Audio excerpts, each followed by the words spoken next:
এখন পর্যন্ত আমরা দেখতে পাচ্ছি না যেই বিজেপির ডিজি থাকা অবস্থায় এখানকার আওয়ামী শুটাররা সীমান্ত দিয়ে পার হয়ে চলে গেছে, সেই ডিজিকে এখনো ডিসমিস করা হয় নাই।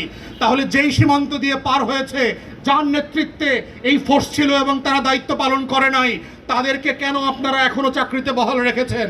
এখনো আওয়ামী গুন্ডা পান্ডারা রীতিমতো বর্ডার দিয়ে আসা যাওয়া করছে, টাকার লেনদেন হচ্ছে। সেখানে বিজেপির দুর্নীতিবাজ কর্মকর্তারা যেভাবে জড়িত আছে, সেইভাবে জড়িত আছে সরকারি দলের নেতাকর্মীরা। আমরা ব্যক্তিগতভাবে এদের সবার খোঁজ খবর জানি। আপনারা কেন জানেন না?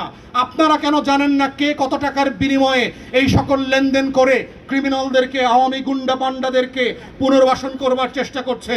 আমরা আপনাদেরকে বলতে চাচ্ছি, আপনারা গণ অভ্যুত্থানের পক্ষের শক্তি, কিন্তু সেটা শুধু মুখে বললে হবে না।